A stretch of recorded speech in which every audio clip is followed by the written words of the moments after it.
আজকে জানো তো ফাদার্স ডে, কিন্তু আমি না জানতাম না। একদম সকালে ওই 5টার দিকে হবে সম্ভবত, যখন ফোনটা প্রথম খুলি তখন দেখলাম এক ভাই এক কবিতা পাঠিয়েছে, মানে ও রাত্রে পাঠিয়েছে। তো যাই হোক, সেটা থেকেই জানলাম যে আজ ফাদার্স ডে। আসলে এখন ইদানিং কী হয়, বিভিন্ন পরিস্থিতির কারণে এত সবার খোঁজ রাখা হয় না, কবে কোন ডে কী ব্যাপার। যাই হোক, এই মানুষটাকে নিয়ে যত বলবো ততই যেন তো কম পড়ে যাবে।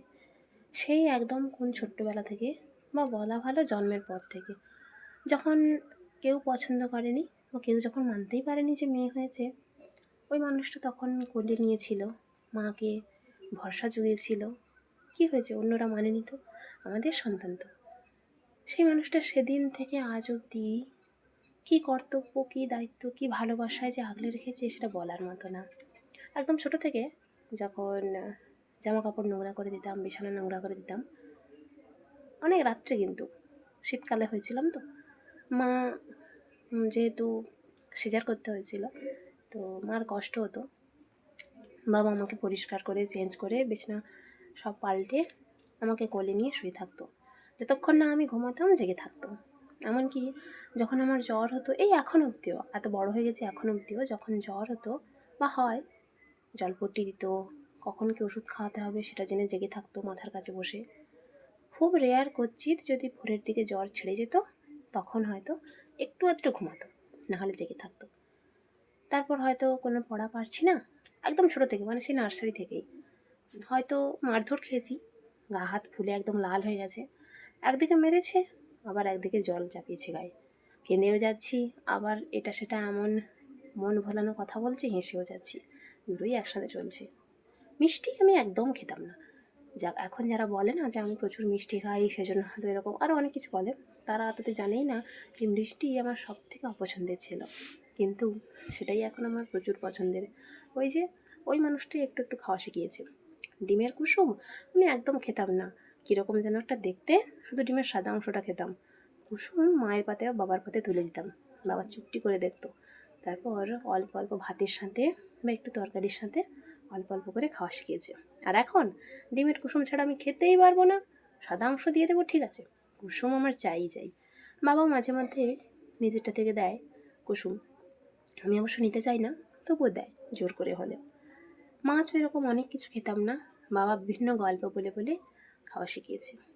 সেবার যখন ক্লাস 7-এ পড়তাম, তখন একবার খেলা খেলতে গিয়ে আমার এক বান্ধবী আমাকে এমনভাবে ফেলে গিয়েছিল, হাতে পায়ে প্রচণ্ড লাগে, বাড়ি ফিরতেই পারিনি।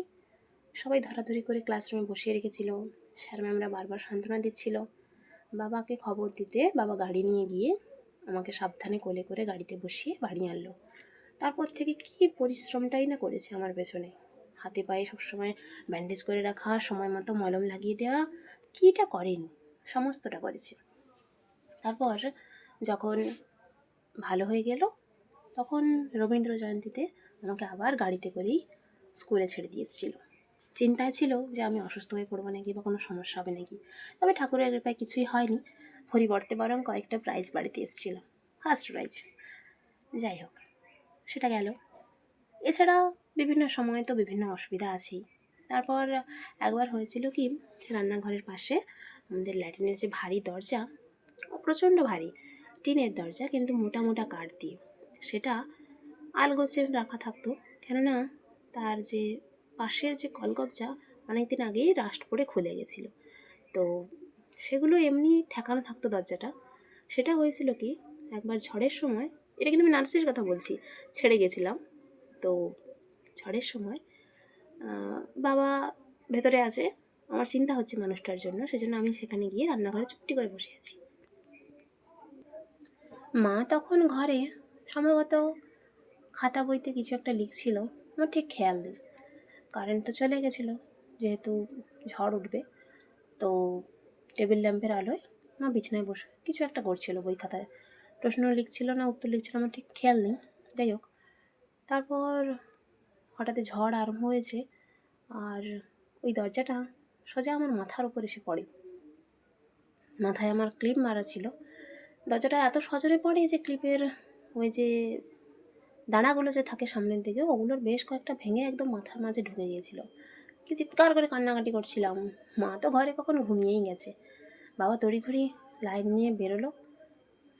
তারপর সেই কাঁটাগুলো বের করলো মাথা থেকে, মাথায় জল দিল অল্প অল্প করে। আমি বাবাকে জাপটে ধরে কি কান্নাটাই না কাঁদছিলাম। বাবা বারবার বোঝাচ্ছিল, তুই তো আমার স্ট্রং গার্ল, তুই এত মন খারাপ করছিস কেন, কাঁদছিস কেন? কিচ্ছু হয়নি, দেখ কিচ্ছু হয়নি, সব ঠিক হয়ে যাবে। আজ সেই মানুষটাকে নিয়ে বলার দিন। এই যে এত কিছু বললাম, এগুলো কোনো কথার কথা নয়, এগুলো সব সত্যিকারের কথা। একবার আমার জন্মদিনে, ওই ক্লাস 6 কি 7 হবে, আমি মনে মনে ভাবছিলাম, একবার কিন্তু মুখ ফুটে বলিনি, কেন সবসময় সব কিছু সাধ্যে কুলোয় না তো। যাই হোক, মুখ ফুটে আমি বলিনি, মনে মনে ভেবে রেখেছিলাম, যখন দোকানে বা বিভিন্ন জায়গায় যেখানে পদ্ম চাষ হয় দেখি কি সুন্দর বড় বড় পদ্ম ফুল। ইস, আমি যদি একটাই হাত দিতে পারতাম, আমার যদি একটা পদ্ম ফুল থাকতো, ভাবতাম। বাবা ঠিক বুঝে গেছিল। সেবার বাবা জন্মদিনের 1-2 দিন আগে থেকেই 3টে পদ্মর কুঁড়ি নিয়ে এসেছিল। মাকে বলে রেখেছিল যেন জলে ডুবিয়ে রাখি। মা একটা বোতলে করে পালঙ্কের নিচে ডুবিয়ে রেখেছিল। জন্মদিনের দিন ওটাই ছিল আমার সবথেকে বড় সারপ্রাইজ। কী পরিমাণ যে আনন্দ হয়েছিল মনে, সেটা বলার মতো না। প্রচণ্ড কেঁদেও ছিলাম। যাই হোক, আর একবার এই যে সাদা আর নীল রঙের টেডি বিয়ারটা দেখো, ওটা আমার জন্মদিনে বাবা গিফট করেছিল। ওটাও আমার বড্ড পছন্দের। মনে মনে ভাবতাম, সবার টেডি আছে, আমার একটা টেডি নেই, দূর ছাতা, ভাল লাগে না। মনে মনেই কিন্তু বলেছিলাম, মুখ ফুটে বলিনি। সে মানুষটা কী করে বুঝেছিল কে জানে। সে মানুষটা আমার জন্য নিয়ে এসেছিল। তারপর আমার ছোটো থেকে একটা চাদর ছিল, একদম ছোট্ট মতো। সম্ভবত ওরা দাদু কোথাও থেকে এনেছিল বলতে কি, ওটা অন্য একজনের ব্যবহার করা জিনিস। যাই হোক, পরিবারের মানুষেরই, তার আমি বললাম না। আমার সেটা একদম পছন্দ হতো না, একদিকে গায়ে দিলে আর একদিকে থাকতো না। বাবা আর একবার জন্মদিনে আমার জন্য একটা চাদর নিয়ে এসেছিলো, এতটাই সুন্দর যে পরবর্তীকালে অনেক চাদর গায়ে দিয়েছি, অনেক চাদর এসছে, অনেক চাদর গেছে, সেটার মতো কোনোটাই এত সুন্দর লাগেনি। আজ এত বছর হয়ে গেছে, তবুও সেটা এত সুন্দরভাবে গায়ে হয়, কিংবা সেটাকে দেখলেই মনে হয় এই তো একটু আগেই বোধহয় কিনে আনা হয়েছে। তারপর যখন মাধ্যমিকের সময়, ওগুলো দাঁত টাইপেরই, দাঁত না, তার থেকেও ভয়ঙ্কর একটা অসুখ হয়েছিল। সেবার আমার মা বাবার 3জনেরই হয়েছিল ওগুলো ছোঁয়াচে রোগ টাইপের। সেবারও কিন্তু কম কসরত করতে হয়নি, অনেক কিছু করতে হয়েছিল। মা বাবার ভালো হয়ে গেছিলো, কিন্তু আমার ভালো হতে অনেক দিন সময় লাগে। মাধ্যমিকের হাফ মাস বাকি আছে, ভালো হয়। রাত্রে পড়তেই পারতাম না, এত গা জ্বালা হতো। কী যে অসহ্যকর কষ্টকর দিন গেছে, ওই মানুষটা সময়টা চোখে দেখেছে। তারপর পরীক্ষা দিলাম, রেজাল্ট হলো। যতটা আশা করেছিলাম হয়তো ততটা হয়নি, হয়েছে আর কি। তারপর 2020 সালে এমন একটা অসুখ এলো, এমন একটা জিনিস এলো, যেটাতে আগে একবার লক্ষণ দেখা দিয়েছে, তাতে সেটা মা বাবা ধরতে পারি না, আমারও কিছু মনে হয়নি। আমি আসলে না, অসুস্থ হলে বুঝতে পারি না। এত বড় হয়ে গেছি, এখনও সেম কেস। এটার জন্য বাবার কাছে প্রচুর বকান খাই, মাও মাঝে মাঝে বকে। যাই হোক, তো 15ই জুলাই দিনটা যে কী পরিমাণ বিষাদের আমার জীবনে, বলার মতো না। যাই হোক, তো 16 তারিখে ডক্টরের কাছে যাওয়া হয়। কিছু টেস্ট চেক আপ করার পর ডক্টরটাই বলেছিল মা বাবাকে প্রথম, আরও যদি দেরিতে আনতো তাহলে হয়তো ওষুধের মাধ্যমে সারানো যেত না। যাই হোক, তবে থেকে আজ অবধি রেগুলারলি ওষুধ খেয়ে যেতে হয়। অবশ্য এখন বন্ধ হয়ে গেছে, অক্টোবরেই, গত বছরে। ওই সময় মানে ওই 15ই জুলাই খাট থেকে পড়ে গিয়ে অসংখ্য জায়গায়, মানে মাথা থেকে গলা অবধি মনে হয় হেন কোনো জায়গা ছিল না যেখানে কেটে ছিঁড়ে যায়নি। কপালের এই সিথি বরাবর চওড়া অনেকটা অংশে চুল সহ চামড়া একদম ছিঁড়ে চলে গেছে, কিচ্ছু নেই। তোমরা ভাবতে পারছো রক্তাক্ত কীরকম অবস্থা। আমার ওই অবস্থাটা যারা যারা দেখেছে, মানে আমার বান্ধবীদের কথা বলছি, ঘেন্নায় তারা মুখ সরিয়ে নিত। মানুষের কষ্ট হওয়ার বদলে তারা ঘেন্না পেত। আমি ভাবলেই হাসি পায়। আবার কারা, যাদের জন্য আমি জান প্রাণ এক করে দিয়ে যাদের হেল্প করতাম। যাই হোক, তবে হ্যাঁ, আমার সায়েন্সের ওই সময়ের biology sir, math sir, chemistry sir, আর সব থেকে মেন হচ্ছে ফিজিক্স স্যার, ওনারা সবাই খোঁজ নিতেন, প্রচুর খোঁজ নিতেন, প্রচুর ওনারা সাপোর্টিভ ছিলেন, পাশে থেকেছিলেন, অনেক হেল্প করেছেন আমার। তো তারপর টানা একটা মাস, মানে জুলাইয়ের মাঝামাঝি অবধি সবসময় মলম লাগিয়ে দেওয়া, ওষুধ খাইয়ে দেওয়া, সময় মতো চুল চিরুনি করে দেওয়া, সময়টা বাবা করতো। স্নান টান করিয়ে দেওয়া সেটা মা করতো অবশ্য। যাই হোক, ওই মানুষটার কিন্তু কোনো ঘৃণা লাগেনি বা কিছু না। মা এতটা রক্ত সহ্য করতে পারতো না, সেই জন্য বাবাই ওগুলো করতো আর কি। বাবা বরং কষ্ট পেত আমার এরকম কষ্টে। আর ওই সময়টা ছিল বলেই, মানে 2020 সালের ওই সময়টা আমার জীবনে এসেছিলো বলেই আমি চিনেছি সবাই মানুষ হয় না, মানুষ রূপে অমানুষ চারিদিকে ভরে আছে, পরিবার পরিজন হোক যেই হোক। এত কমে বোধহয় ভগবানের শান্তি হচ্ছিল না, তাই গোদের ওপর বিস্ফোরা হিসেবে এলো 12 পক্স। সে যে কী অবস্থা, মাথা থেকে একদম তলিপা পর্যন্ত, মুখের ভেতরেও বাদ যায়নি, চুলের ফাঁকে কোথাও বাদ যায়নি। কী যে কষ্ট হচ্ছিল। সে সময়টা আবার আমাদের স্কুলের প্রজেক্ট প্র্যাকটিক্যালের সময় ছিল। বান্ধবীরা, তাদের কথা কী বা বলবো, তারা সব ভুলভাল করে আমাকে বলেছে। পৃষ্ঠার পর পৃষ্ঠা কাটতে হয়েছিল। একদিকে চোখ থেকে জল পড়ছে আর একদিকে মনকে শক্ত করছে, এটা ভেবেই এই মানুষগুলোকে চেনে নিলাম। পরবর্তীকালে অন্তত এদের কাছে আর কোনো কিছু চাইবো না, বা এদেরকে আর ভালো ভাববো না। যাই হোক, তারপরে আমার কয়েকটা বন্ধুর হেল্পে, বন্ধু কিন্তু বান্ধবী না, আবার আমি ঠিকঠাকভাবে প্রজেক্ট প্র্যাকটিক্যাল করি আর পক্স থেকেও অবশেষে সুস্থ হয়ে উঠি। এছাড়া যখন আমার কলেজে ফার্স্ট ইয়ারে একটা বই কেনার সময় আমি মাঝে মধ্যে চেষ্টা করতাম নিজে থেকে যতটুকু টাকা জমতো সেটা টুকটাক বই কেনার। বাবা সেটা খুব রাগ করতেন।